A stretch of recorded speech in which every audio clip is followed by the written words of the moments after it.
Subscribe करिए हमारे channel target UP TET CTET को और बेल आइकन को दबाइए।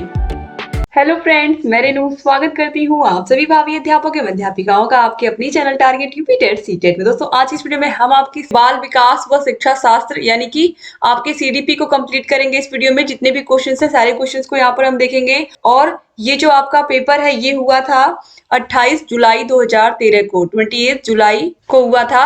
तो चलिए स्टार्ट करते हैं। यहाँ पर हम क्वेश्चन नंबर 1 से, डैश के अतिरिक्त बुद्धि के निम्नलिखित पक्षों को स्टेनबर्ग के त्रितंत्र सिद्धांत में संबोधित किया गया है। अवयवभूत, सामाजिक, अनुभविक या फिर संदर्भगत। The following three aspects of intelligence are dealed by Sternberg's triarchic theory expect. दोस्तों, यहाँ पर हम सबसे पहले समझ लेते हैं कि जो स्टेनबर्ग है उन्होंने किस तरीके से अपने त्रितंत्र सिद्धांत को बताया है। तो किसी मानसिक काम को करने के लिए कोई भी काम से कोई सवाल ही लगाना है बच्चे को, मान लीजिए आप, तो किसी मानसिक कार्य को करने में व्यक्ति जिस ढंग से सूचनाओं को संसाधित करता है, यानी कि अब क्वेश्चन आ गया बच्चे के सामने तो वो क्या करेगा, कोई सवाल आ गया तो कौन सा फॉर्मूला यूज होगा, कैसे वह उसको लगाए, इन सब के बारे में क्या करेगा, वो सोचेगा। तो वह सूचनाओं को संसाधित करता है। उसे ध्यान में रखते हुए स्टेनबर्ग ने 3 उप सिद्धांतों के आधार पर बुद्धि के जिस सिद्धांत का प्रतिपादन किया उसे त्रितंत्र सिद्धांत कहा जाता है। और इस सिद्धांत के अनुसार बुद्धि के 3 पक्ष होते हैं। कौन कौन से? अवयवभूत, संदर्भगत और अनुभविक। तो यहाँ पर जो ऑप्शन नंबर 2 है सामाजिक, ये राइट आंसर हो जाएगा। इसको छोड़ करके तीनों को उन्होंने बताया है। तो यहाँ पर सोशल जो है ये नहीं है, बाकी कंपोनेंटियल, एक्सपेरिएंटियल और कॉन्टेक्सुअल ये सब है। ठीक है, इसके बाद क्वेश्चन नंबर 2 पे आते हैं। हॉवर्ड गार्डनर का बुद्धि का सिद्धांत किस पर बल देता है? तो Howard Gardner's theory of multiple intelligence emphasises. आपको पता है इन्होंने बहुबुद्धि का सिद्धांत दिया है हॉवर्ड गार्डनर ने। तो इन्होंने किस पर बल दिया है? सामान्य बुद्धि पर यानी कि जनरल इंटेलिजेंस पर, विद्यालय में आवश्यक समान योग्यताओं यानी कि common abilities required in school, फिर है प्रत्येक व्यक्ति की विलक्षण योग्यताओं, और उसके बाद है शिक्षार्थियों में अनुबंधित कौशलों। दोस्तों, जो हार्वर्ड गार्डनर है, ये तो आप जान ही रहे हो कि इन्होंने बहुबुद्धि का सिद्धांत दिया था। तो इन्होंने क्या कहा है, हार्वर्ड गार्डनर ने अपनी बुद्धि के सिद्धांत में यह स्पष्ट किया है कि बुद्धि का जो स्वरूप होता है वो एकांकी, यानी कि हम कह सकते हैं कि एक तरफ ना होकर के चारों तरफ होता है, या फिर ये कहें कि प्रत्येक व्यक्ति विलक्षण योग्यताएं रखता है। तो यहाँ पर जो ऑप्शन नंबर 3 है ये सही हो जाएगा। और इस सिद्धांत में इन्होंने 9 प्रकार की बुद्धियों को जोड़ा है। तो इस तरीके से प्रत्येक व्यक्ति की विलक्षण योग्यताओं को हम क्या कहते हैं? इंटेलिजेंस कहते हैं। क्योंकि आपको पता है कि हर व्यक्ति दूसरे से अलग होता है। हर व्यक्ति में कुछ ना कुछ क्या होती है, कुछ ना कुछ उसके अंदर योग्यता होती है, कोई ना कोई उसके पास क्रिएटिविटी होती है, कुछ ना कुछ उसके अंदर एक्स्ट्रा होता है। क्योंकि सारे व्यक्तियों को सारी चीजें नहीं आती, जैसे कि कोई डांसर है, कोई सिंगर है, कोई डॉक्टर है, कोई पुलिस है। तो इस तरीके से क्या होता है कि हर जिसकी बुद्धि जिस तरीके की है वो व्यक्ति वो काम आसानी से कर पा रहा है। ठीक है, तो इस तरीके से यहाँ पर ऑप्शन 3 जो है ये सही जगह प्रत्येक व्यक्ति की विलक्षण योग्यताओं पर बल देता है। कौन? हार्वर्ड गार्डनर के बुद्धि का सिद्धांत। क्वेश्चन नंबर 3 पे आते हैं। थ, फ और च ये ध्वनियां हैं। थ, फ और च ये किस प्रकार की हैं? रूपिम, लेखिम, शब्दिम या फिर स्वनिम। आखिर में ये जो ध्वनियां हैं थ, फ और च ये किस प्रकार की हैं यहाँ पर पूछा दोस्तों। तो ये जो थ, फ, च ध्वनियां हैं इनका अपना स्वतंत्र, यानी कि अगर इनको हम अलग कर दे तो इनका कोई अर्थ ही नहीं होता है, और ऐसी ध्वनियों को हम क्या कहते हैं? स्वनिम कहते हैं। तो ऑप्शन नंबर 4 जो है स्वनिम, फोनिम्स, ये राइट आंसर हो जाएगा। अलग अलग इनका कोई अर्थ नहीं होता है। क्वेश्चन नंबर 4 पे आते हैं। कक्षा में जेंडर रूढ़िवादिता से बचने के लिए एक शिक्षक को क्या करना चाहिए? In order to avoid gender stereotyping in class, a teacher should, एक शिक्षक को क्या करना चाहिए कि उनके क्लास में लिंग भेद ना हो कि लड़कियां ये कर रही हैं, लड़के वो कर रहे हैं, लड़कियां इसी में अच्छी होती हैं, लड़कियां आर्ट में अच्छी होती हैं, लड़के मैथ में अच्छे होते हैं। इस तरीके का जो स्टेरियोटाइप है ये क्लास में ना होने पाए, तो इसके लिए शिक्षक को क्या करना चाहिए? लड़के लड़कियों को एक साथ अपारंपरिक भूमिकाओं में रखना चाहिए। अच्छी लड़की अच्छा लड़का कहकर, अगर ऐसा हम करेंगे, अच्छी लड़की अच्छा लड़का कह करके संबोधित करेंगे और शिक्षार्थियों के अच्छे कार्य की सराहना करेंगे, तो यहाँ पर भी तो अच्छा लड़का हो गया, अच्छी लड़की हो गई। तो यहाँ पर भी तो हम क्या कर रहे हैं? वही चीज कर रहे हैं। फिर अब कुश्ती में भाग लेने के लिए लड़कियों को निरुत्साहित करना, तो ये तो एक तरीके से यहाँ पर भी वही चीज हो रही है, स्टीरियोटाइप ही चल रहा है यहाँ पर भी, जेंडर। फिर है लड़कों को जोखिम उठाने और निर्भीक बनने के लिए प्रोत्साहित करना, तो यहाँ पर भी एक तरीके से जेंडर रूढ़िवादिता ही हो रही है। तो ऑप्शन नंबर 1 जो है लड़के लड़कियों को एक साथ अपारंपरिक भूमिकाओं में रखना, इसका मतलब क्या है कि यहाँ पर देखिए कि जैसे कि अक्सर हम देखते हैं कि कोई अगर ऑटो चला रहा है तो वो आदमी है। तो अगर हम ऐसा कोई एग्जाम्पल क्लास में दें कि कोई ऑटो चलाती, किसी बच्चे की माँ है जो ऑटो चलाती है, उनको हम कभी इनवाइट करें स्कूल में। ऐसे बच्चों के पेरेंट्स को, अब यहाँ पर हम माता की बात कर ले तो पिता की भी बात करेंगे, ऐसे पिता की को भी हम लाएं क्लास में जो अपने बच्चों की देखभाल बहुत अच्छे से करते हैं। तो इस तरीके से क्या होगा, जो स्टीरियोटाइप है वो धीरे धीरे क्या होगा, खत्म होगा। तो लड़के लड़कियों को एक साथ पारंपरिक भूमिकाओं में रखने से क्या होगा कि धीरे धीरे क्या होगा, वो जो एक भावनाएं बन गई हैं, एक स्टीरियोटाइप बन गया, वो धीरे धीरे खत्म होगा। तो try to put both boys and girls in non traditional roles, ये सबसे राइट आंसर है। क्योंकि आप देखते हो सिंपल से, अगर स्कूल की बात करें तो लड़की अगर बायो ली है तो लड़की तो बायो ही लेगी, लड़का मैथ लेगा। लड़की डॉक्टर बनेगी, लड़का इंजीनियर बनेगा। तो ये सब क्या है, ये सब एक तरीके से हम कह सकते हैं कि चली हुई चीजें आ रही हैं, ठीक है, जिनको हमें धीरे धीरे क्या करना है, खत्म करना है। क्वेश्चन नंबर 5 है, विद्यालयों को किसके लिए वैयक्तिक भिन्नताओं को पूरा करना चाहिए? व्यक्तिक शिक्षार्थियों के मध्य खाई को कम करने के लिए, शिक्षार्थियों के निष्पादन और योग्यताओं को समान करने के लिए, यह समझने के लिए कि क्यों शिक्षार्थी सीखने के योग्य या अयोग्य है, या व्यक्तिक शिक्षार्थी को विशिष्ट होने की अनुभूति कराने के लिए। तो schools should cater to individual differences too, जो विद्यालय हैं वो उनको व्यक्तिगत भिन्नताओं को पूरा करने का मतलब क्या है, क्योंकि एक क्लास में 30 बच्चे, 30 के अंदर कुछ ना कुछ आप देखोगे, कुछ ना कुछ डिफरेंस होना ही होना है। किसी को कोई सब्जेक्ट पसंद है, किसी को कोई सब्जेक्ट पसंद है। तो जो भी कोई बच्चा बहुत अच्छा है भाषण देने में, या फिर ये कहें कि वार्तालाप में, वाद विवाद में बहुत अच्छा है, तो ऐसे बच्चे को हमें प्रोत्साहित करना है। या कोई बच्चा बहुत अच्छा गा रहा है, सिंगर है, तो उसको भी प्रोत्साहित करना है। कोई बच्चा बहुत अच्छा डांस कर रहा है कोई बच्चा, तो उसको भी प्रोत्साहित करना है। तो इस तरीके से शिक्षार्थियों के निष्पादन यानी कि काम करने के तरीके, उनके परफॉर्म करने के तरीके किस तरीके से, देखिए, even out abilities and performance of students, उनकी जो योग्यताएं हैं, उनकी जो एबिलिटीज हैं और जो वो परफॉर्मेंस दे रहे हैं, इनको क्या करना चाहिए, हमें समान करना चाहिए और सभी बच्चों को समान रूप से ट्रीट करना चाहिए और उनकी कला को महत्व देना चाहिए। तो शिक्षार्थियों के निष्पादन यानी कि परफॉर्मेंस और एबिलिटीज को समान करने के लिए व्यक्तिगत विभिन्नताओं को पूरा करना चाहिए। ऑप्शन 2 जो है ये सही हो जाएगा। क्वेश्चन नंबर 6 पे आते हैं। क्वेश्चन नंबर 6 है, शिक्षार्थियों में व्यक्तिगत विभिन्नताओं को संबोधित करने के लिए एक विद्यालय किस प्रकार का सहयोग उपलब्ध करवा सकता है? तो what kind of support can a school provide to address the individual differences in students? तो देखिए, इसके लिए जो स्कूल है बच्चों की विभिन्नताओं को संबोधित करने के लिए किस प्रकार से सहायता कर सकता है, हेल्प कर सकता है? तो बाल केंद्रित पाठचर्या का पालन करना और शिक्षार्थियों को सीखने के अनेक अवसर उपलब्ध करवाना, शिक्षार्थियों में व्यक्तिगत विभिन्नताओं को समाप्त करने के लिए हर संभव उपाय करना। तो व्यक्तिगत विभिन्नताएं अगर समाप्त हो जाएंगी तो बस केवल सारे बच्चे रट्टू तोता बन करके रह जाएंगे, केवल अगर कोर्स स्कूल में पूरा कराया जाएगा। अगर व्यक्तिगत विभिन्नताओं को ध्यान नहीं दिया जाएगा तो बच्चों का सर्वांगीण विकास यानी कि मानसिक विकास तो बिल्कुल नहीं हो पाएगा सही से। धीमी गति से सीखने वाले शिक्षार्थियों को विशेष विद्यालयों में भेजना। आप सभी को पता है कि समावेशी शिक्षा के अंतर्गत सभी बालकों को एक ही स्कूल में पढ़ने का पूरा अधिकार है, चाहे वो धीमी गति से सीखने वाले हो, चाहे तेज गति से सीखने वाले हो, चाहे किसी प्रकार से अक्षम बालक हो। सभी शिक्षार्थियों के लिए समान स्तर की पाठचर्या का अनुगमन करना। सभी शिक्षार्थियों के लिए समान स्तर की पाठचर्या होगी, तो जो बच्चे बहुत तेज हैं उनको भी हमें लेकर के चलना है। तो सभी शिक्षार्थियों के लिए समान स्तर हम नहीं प्रयोग कर सकते। तो यहाँ पर जो ऑप्शन नंबर 1 है, बच्चों के लिए बाल केंद्रित शिक्षा का क्या मतलब है? चाइल्ड सेंटर्ड करिकुलम को हम फॉलो करेंगे तो इससे क्या होगा, इससे बच्चे की नीड के अकॉर्डिंग हम उसको क्या देंगे, उसकी आवश्यकता के अनुसार हम उसको ज्ञान दे पाएंगे। तो इस तरीके से बच्चा अच्छा निकलेगा और जब हम उसको सीखने का मौका देंगे तो वो और अच्छा करेगा। तो ऑप्शन 1 जो है ये सही हो जाएगा। क्वेश्चन नंबर 7 पे आते हैं। सतत और व्यापक मूल्यांकन डैश पर बल देता है। जो सतत और व्यापक मूल्यांकन है वो किस पर बल देता है? तो continuous and comprehensive evaluation emphasises. तो सीखने को सुनिश्चित करने के लिए व्यापक स्केल पर निरंतर परीक्षण।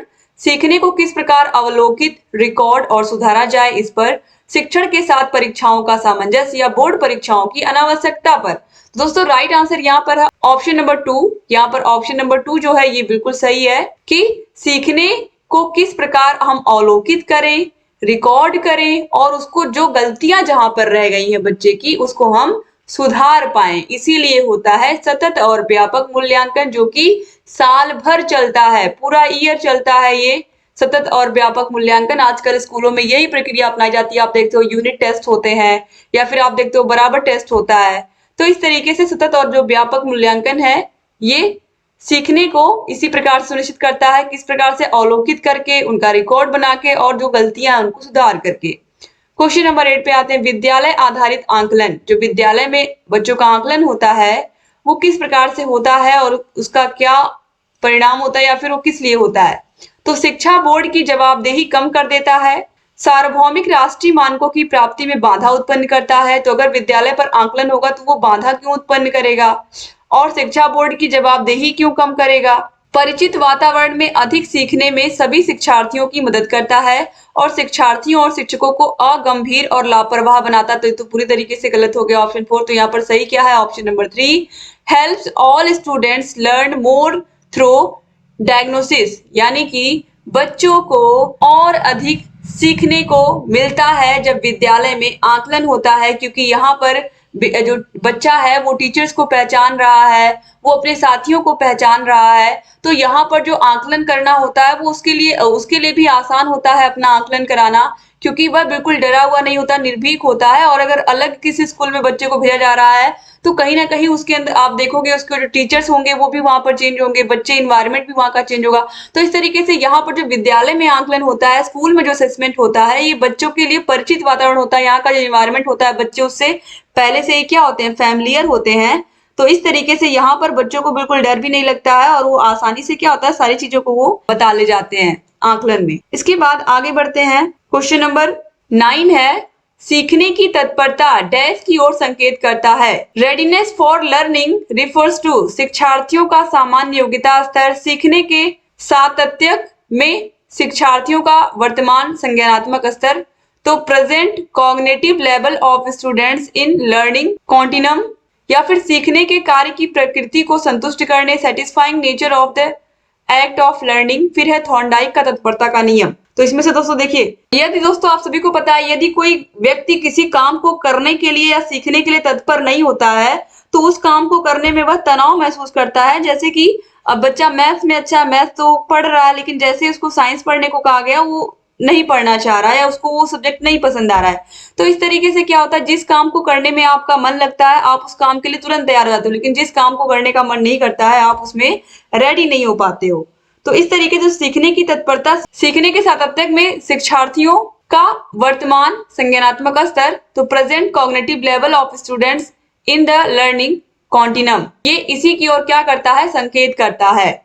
तो सीखने की तत्परता सीखने के सातत्य में शिक्षार्थियों का वर्तमान संज्ञानात्मक स्तर की ओर संकेत करता है, यानी कि बच्चा कितना प्रेजेंट टाइम में जो उसका संज्ञानात्मक विकास है या फिर ये कहें कि वर्तमान समय में वह कितना सीखना चाह रहा है, ये इस पर निर्भर करता है। क्वेश्चन नंबर 10 है, एक शिक्षिका की कक्षा में कुछ शारीरिक विकलांगता वाले बच्चे हैं, निम्नलिखित में से उसके लिए क्या कहना सबसे उचित होगा। यानी कि टीचर है, 30 बच्चे हैं क्लास में, 2 या 3 बच्चे ऐसे हैं, मान लीजिए 3 बच्चे ऐसे हैं, तो उन बच्चों को वो क्या कहेंगी। तो देखते हैं यहाँ पर, पहिया कुर्सी वाले बच्चे हॉल में जाने के लिए अपने समवयस्क साथी बच्चों से मदद ले सकते हैं। शारीरिक रूप से असुविधाग्रस्त बच्चे कक्षा में ही कोई वैकल्पिक गतिविधि कर सकते हैं। मोहन, खेल के मैदान में जाने के लिए आप अपनी बैसाखियों का प्रयोग क्यों नहीं करते। या पोलियोग्रस्त बच्चे अपना एक गाना प्रस्तुत करेंगे। तो यहाँ पर ऑप्शन 1 और ऑप्शन 4 ये तो पूरी तरीके से गलत है। और यहाँ पर देखिए ऑप्शन नंबर 3 भी गलत है, क्योंकि यहाँ पर भी हम एक तरीके से बच्चे को हीन भावना का ही अनुभव होगा। तो यहाँ पर ऑप्शन नंबर 2 जो है, जो भी बच्चे शारीरिक रूप से अक्षम हैं, जो भी फिजिकली इनकन्वेंस हैं, तो उनको हम क्या करेंगे, उनको हम अलग से क्लास में ही कोई गतिविधि करने को कह सकते हैं। तो ऑप्शन 2 जो है ये बिल्कुल सही हो जाएगा, यानी कि physically inconvenience children may do an alternative activity in the classroom. Question number 11 पे आते हैं, डैश के अतिरिक्त निम्नलिखित सभी के कारण अधिगम अक्षमता उत्पन्न हो सकती है। लर्निंग डिसेबिलिटीज में आकर due to all of following expect, यानी कि एक को छोड़ करके। तो यहाँ पर देखिए किसके कारण अधिगम अक्षमता उत्पन्न नहीं होगी। तो यहाँ पर देखिए सेरेब्रल डिस्फेक्शन, सेरेब्रल डिस्फंक्शन, संवेगात्मक विघ्न, व्यवहारगत विघ्न या फिर सांस्कृतिक कारक। दोस्तों यहाँ पर ऑप्शन नंबर 4 जो है कल्चरल फैक्टर, अगर इसको छोड़ दिया जाए, इसके अतिरिक्त जितने भी यहाँ पर आप देख रहे हो कारण है, ये सब अधिगम अक्षमता उत्पन्न कर सकते हैं, चाहे वो सेरेब्रल डिस्फंक्शन हो, चाहे बच्चे के सामने कभी संवेगात्मक विघ्न आ गया होगा, इमोशनली डिस्टर्ब हो बच्चा, या बिहेवियरल डिस्टरबेंस हो उसमें, तो इससे क्या होगा, उसकी जो सीखने का प्रोसेस है, जो लर्निंग प्रोसेस है, यानी कि जो स्कूल में आकर के वो सीख रहा है, उसका अधिगम धीरे हो जाएगा, उसकी जो अक्षमता है वो कम हो जाएगी। तो इसलिए यहाँ पर ऑप्शन 4 जो सांस्कृतिक कारक को छोड़ करके बाकी के बाकी सभी क्या है, अधिगम अक्षमता उत्पन्न कर सकते हैं। तो ऑप्शन 4 जो है ये सही हो जाएगा। क्वेश्चन नंबर 12 पे आते हैं। एक समावेशी विद्यालय शिक्षार्थियों की अक्षमताओं की परवाह किए बिना सभी के अधिगम परिणामों को सुधारने के लिए प्रतिबद्ध होता है, शिक्षार्थियों के मध्य अंतर करता है और विशेष रूप से सक्षम बच्चों के लिए कम चुनौतीपूर्ण उपलब्धि लक्ष्य निर्धारित करता है, विशेष रूप से योग्य शिक्षार्थियों के अधिगम परिणामों को सुधारने के लिए विशिष्ट रूप से प्रतिबद्ध होता है, शिक्षार्थियों की योग्यताओं के अनुसार उनकी सीखने की आवश्यकताओं को निर्धारित करता है। तो यहाँ पर दोस्तों जो राइट आंसर हो जाएगा वो हो जाएगा, जो समावेशी विद्यालय होगा वो होगा शिक्षार्थियों की क्षमताओं की परवाह किए बिना सभी के अधिगम परिणामों को सुधारने के लिए प्रतिबद्ध होता है। तो is committed to improve the learning outcomes of all students irrespective of their capabilities, यानी कि उनकी क्षमताओं की परवाह किए बिना सभी के अधिगम परिणामों को सुधारने के लिए प्रतिबद्ध होता है। जो समावेशी विद्यालय होता है सभी बच्चों के जो अधिगम परिणाम है उनको सुधारने के लिए प्रतिबद्ध होता है, सभी का अच्छा परिणाम देता है। इसके बाद क्वेश्चन नंबर 13 पे आते हैं। प्रतिभाशाली विद्यार्थी को, जो गिफ्टेड स्टूडेंट होते हैं उनके लिए यहाँ पर क्या कहा गया, देखिए ऐसे सहयोग की आवश्यकता होती है जो सामान्यतः विद्यालय द्वारा उपलब्ध नहीं कराई जाती है। शिक्षक के बिना अपने अध्ययन को व्यवस्थित कर लेते हैं, अन्य शिक्षार्थियों के लिए आप अच्छे मॉडल बन सकते हैं या अधिगम निर्योग्य नहीं हो सकते।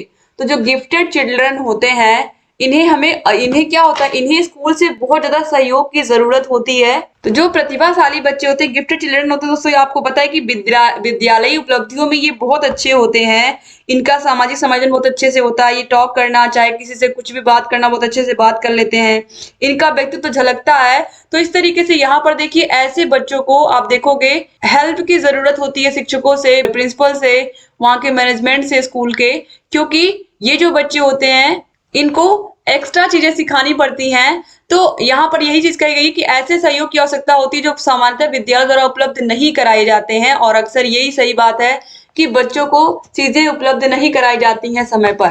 तो यहाँ पर ऑप्शन 1 जो है सही हो जाएगा। क्वेश्चन नंबर 14 पे आते हैं। डैश के कारण प्रतिभाशीलता होती है। गिफ्टेडनेस इज ड्यू टू आनुवांशिक रचना, वातावरणीय अभिप्रेरणा यानी कि जेनेटिक मेकअप, और उसके बाद है इन्वायरमेंटल मोटिवेशन, फिर है 1 और 2 दोनों का संयोजन, तो कॉम्बिनेशन ऑफ 1 एंड 2, फिर है मनोसामाजिक कारकों यानी कि psychological factors.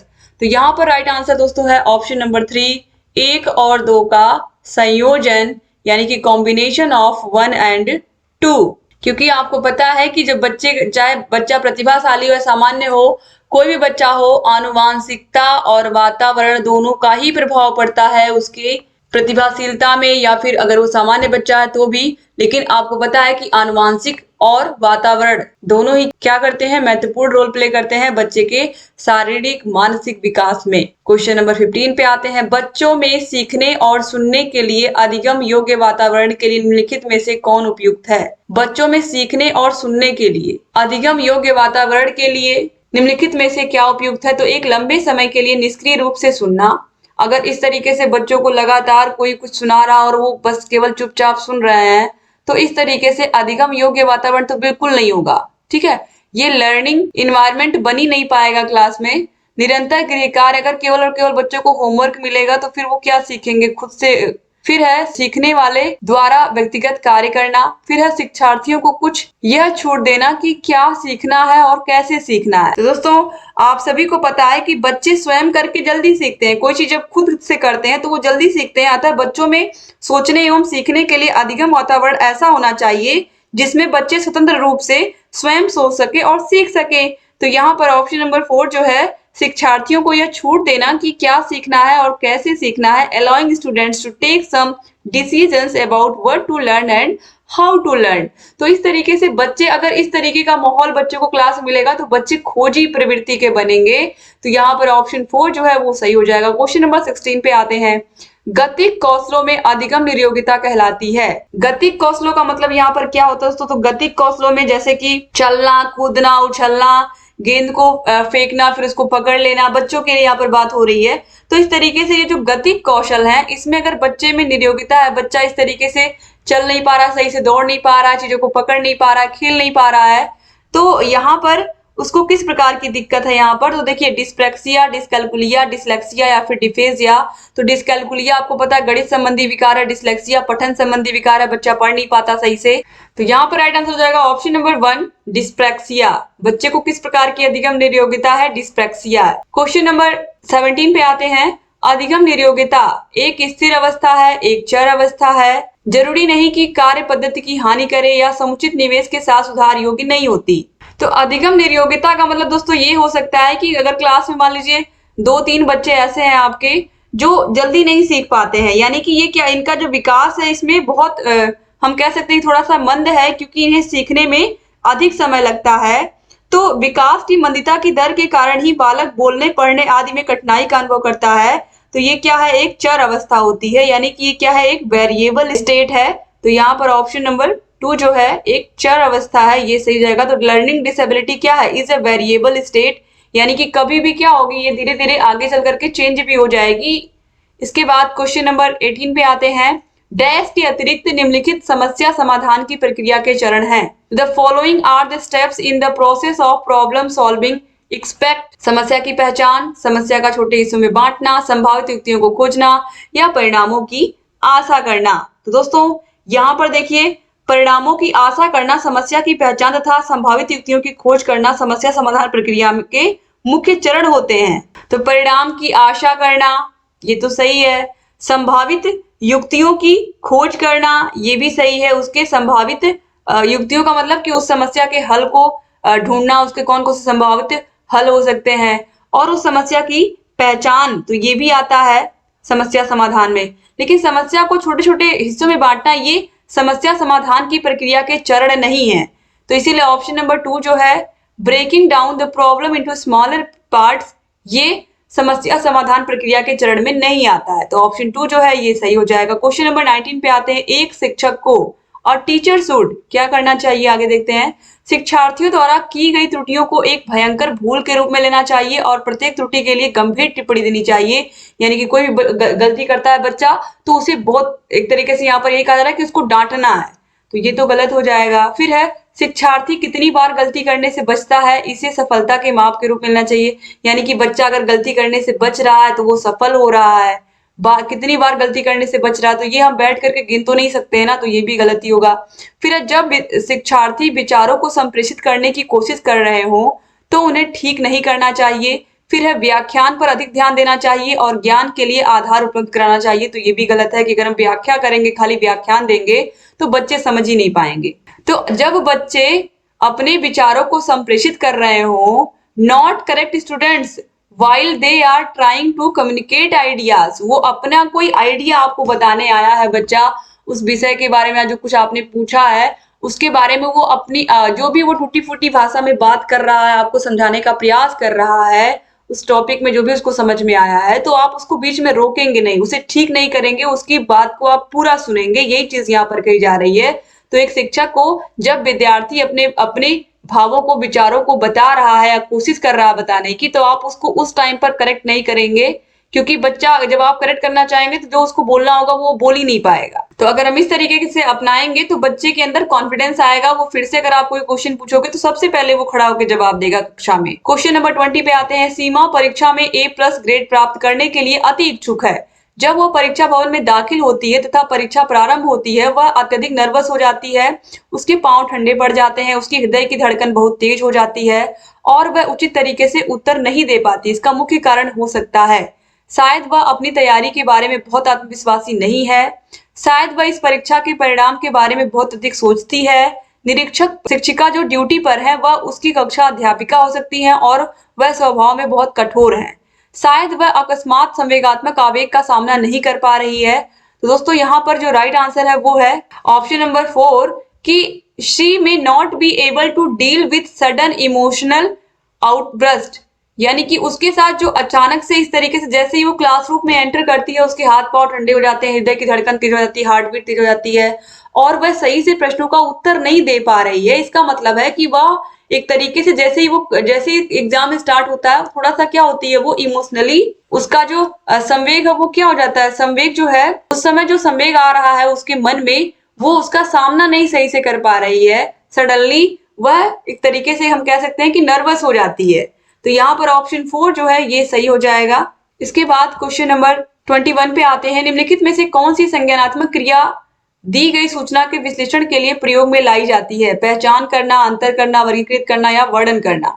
Which of the following cognitive verbs are used to analyze the information given? Identify, differentiate, classify या describe। तो दोस्तों जो विश्लेषण होता है उसका अर्थ क्या होता है, किसी समस्या को छोटे छोटे भागों में उसको बांट लेना, छोटे छोटे भागों में बांटकर उसकी सूक्ष्म जानकारी एक एक के ऊपर विचार करना सोच समझ करके।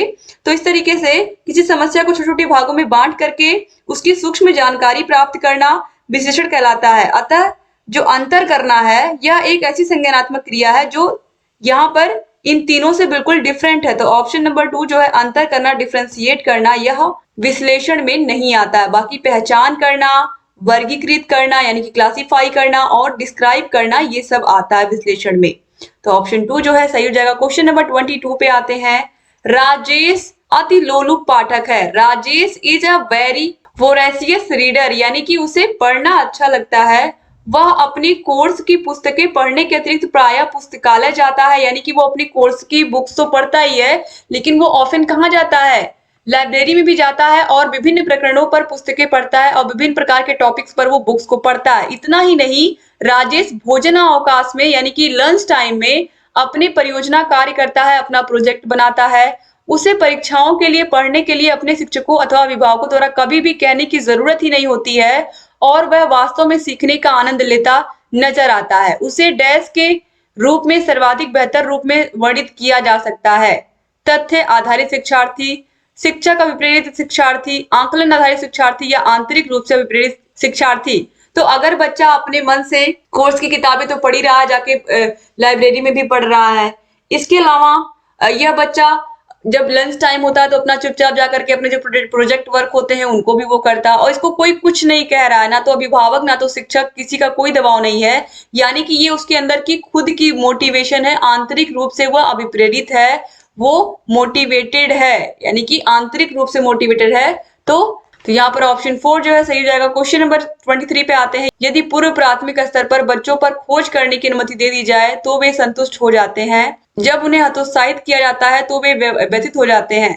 वे ऐसा डैश की उनके प्रेरणा के कारण करते हैं। Children in pre primary get satisfaction from being allowed to discover यानी कि जो प्री प्राइमरी के बच्चे हैं कक्षा 1 से पहले यानी कि क्लास बेबी क्लास हम कह सकते हैं, ऐसे बच्चे जब इनको हम कह देते हैं खोज करने के लिए, अपने मन से कोई काम करने के लिए, तो ये सेटिस्फाई हो जाते हैं।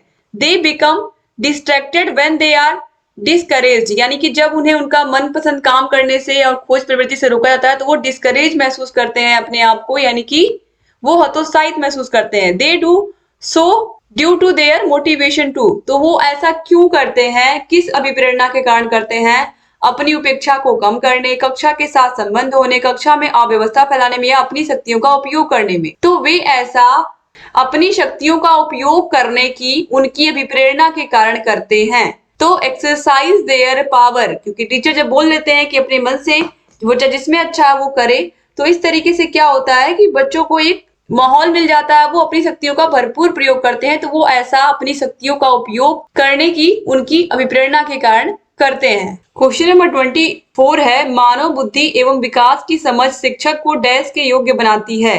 तो understanding human growth and development enables to a teacher to, शिक्षण के समय शिक्षार्थियों के संवेगों पर नियंत्रण बनाए रखने, विविध शिक्षार्थियों के शिक्षण के बारे में स्पष्टता, शिक्षार्थियों को यह बताने कि वे अपने जीवन में कैसे सुधार कर सकते हैं, या निष्पक्ष रूप से अपने शिक्षण अभ्यास। दोस्तों यहाँ पर आप देखिए भाषा विकास, जो मानव बुद्धि है यानी कि मानव बुद्धि एवं विकास की समझ शिक्षक को विविध शिक्षार्थियों के शिक्षण के विषय में स्पष्टता के योग्य बनाती है, क्योंकि किसी भी कक्षा में विभिन्न बुद्धि स्तर के जो शिक्षार्थी होते हैं वो होते हैं, आपको पता है, किसी की IQ 90 होगी, किसी की 120 भी होगी, किसी की 70 भी होगी। तो IQ क्या बच्चों की अलग अलग है।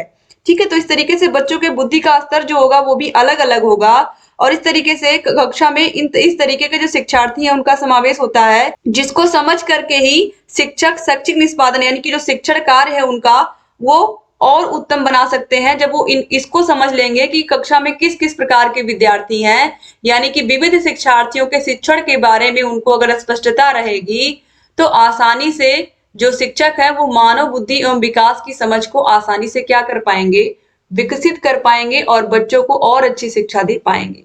ठीक है। तो मानव बुद्धि एवं विकास की समझ को विकसित करने के लिए शिक्षक को सारे बच्चों के शिक्षण के बारे में स्पष्टता होनी चाहिए कि किस प्रकार से बच्चे सीखते हैं और उनकी आईक्यू क्या है, किस प्रकार से वो आसानी से सीखते हैं, या उन्हें 2-3 बार अगर कोई सवाल लगा रहे हैं तो 2-3 बार उन्हें अभ्यास करवाना पड़ रहा है तब उन्हें समझ में आ रहा है। तो इस तरीके से क्वेश्चन नंबर 25 पे आते हैं। निम्नलिखित में से कौन सा सत्य है? विकास और सीखना समाज सांस्कृतिक संदर्भों से अप्रभावित हो रहते हैं।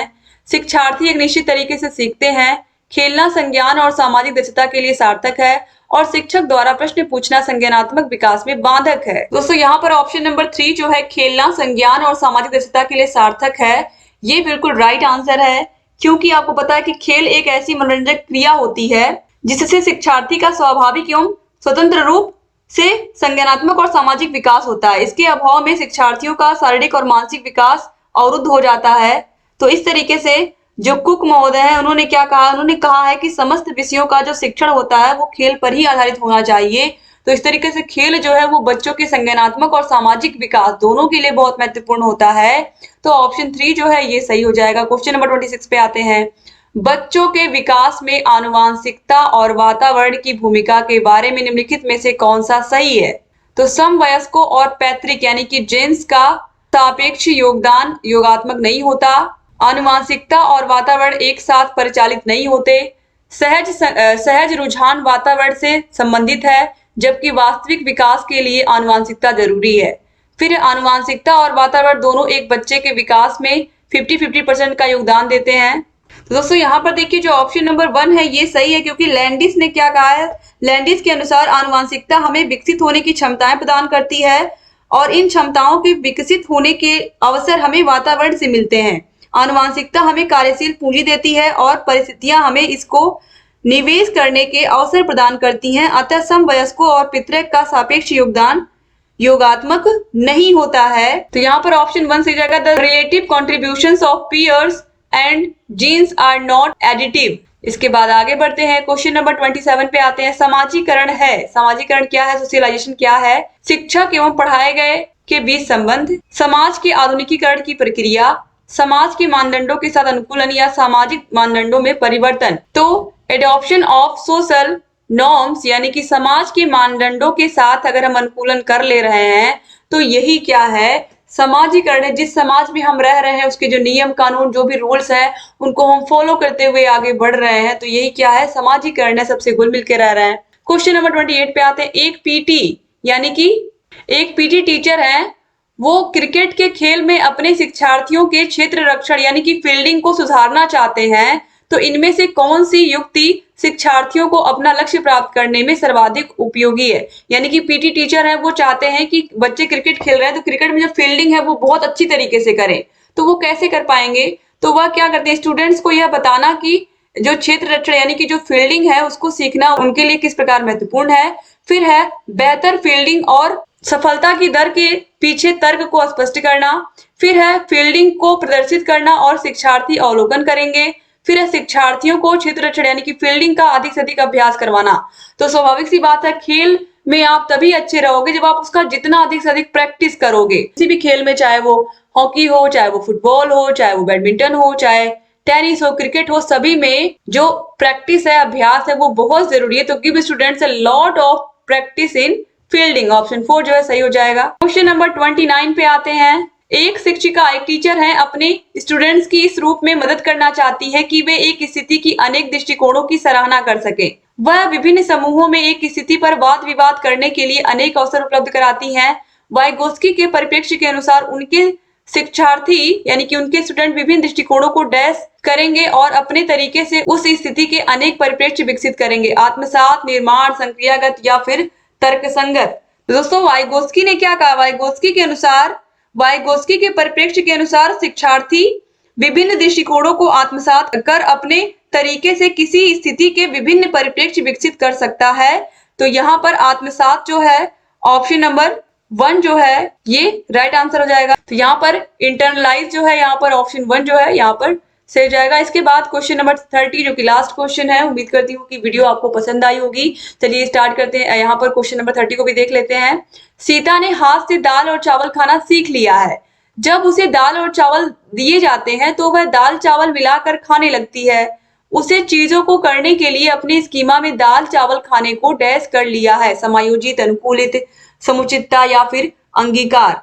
दोस्तों यहाँ पर देखिए जो अनुकूलन होता है, अनुकूलन एक ऐसी प्रक्रिया है जिसमें बालक समस्या के समाधान के लिए या वास्तविकता से समंजन करने के लिए पूर्व सीखी गई योजनाओं या मानसिक प्रक्रियाओं का सहारा लेता है। अतः सीता ने दाल और चावल खाने को क्या कर लिया है, अनुकूलित कर लिया है। तो यहाँ पर एसिमिलेटेड जो है यानी कि अनुकूलन, ये राइट आंसर हो जाएगा। तो ऑप्शन 2 जो है यहाँ पर सही हो जाएगा।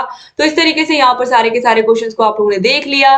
वीडियो अच्छी लगी तो वीडियो को लाइक करिएगा और अगर अभी तक आपने वीडियो को शेयर नहीं किया तो अपने कॉलेज फ्रेंड्स जरूर शेयर कर दीजिएगा। दोस्तों अगर आपने चैनल को सब्सक्राइब किया तो बगल में बेल आइकन होगा, उसको भी प्रेस कर दीजिएगा ताकि जो भी नई वीडियोस हम बनाते हैं उसका नोटिफिकेशन आप लोग के पास समय से जाए और आप बिना मिस किए ऐसे हमारे सारे वीडियोस को देखते रहें।